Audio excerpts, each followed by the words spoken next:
How do you build a strong will? Just for context, I mentioned about not balancing work and health in your last live. Don't know if you remember. So yeah, how do you build a strong will in the context of work-life balance or what?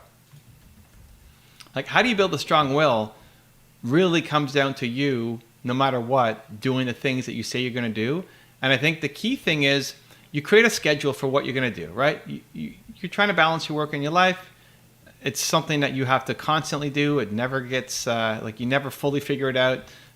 It's something that you have to continue to work with for the rest of your life, right? Like the whole game for the rest of your life is where are you spending your time? And is it on activities that mean something to you, that will make a difference or not?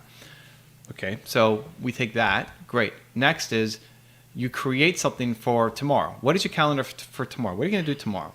And to your best of your abilities, you create a calendar that you would be proud of. Not something that is impossible to hit. You know, I'm gonna do 1,000,000 push-ups tomorrow. Okay, you're not gonna do that, right? Like something that is stretched, but also realistic. Like you can actually do it.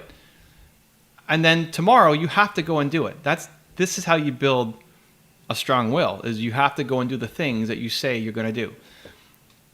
Because something's gonna get thrown in the way on some days, and it's when you let yourself off the hook.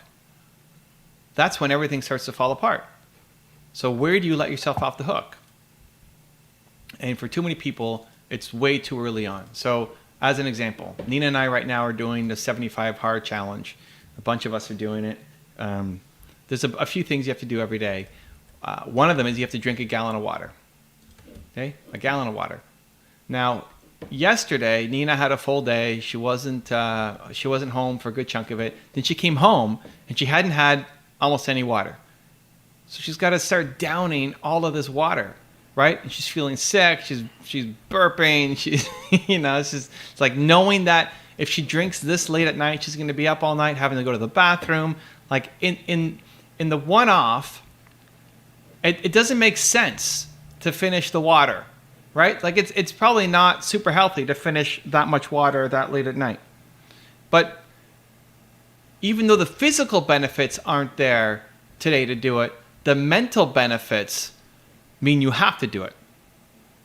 And so she finished the water and she completed the task for the day and had a rough night, which meant I had a rough night, but she did it. And that's how you start to build your strong will, is when it's difficult, right? And then tomorrow you plan better. So if your schedule falls apart, you still have to go off and do it. And then tomorrow you plan better. Because otherwise you don't trust yourself. You don't trust your own word. When you say you're going to do something and then you don't do it, the next time you say you're going to do something, your brain's like, no way, you're not going to do that. There's no way, you're not going to follow through. Because you never follow through. Because you don't have any willpower.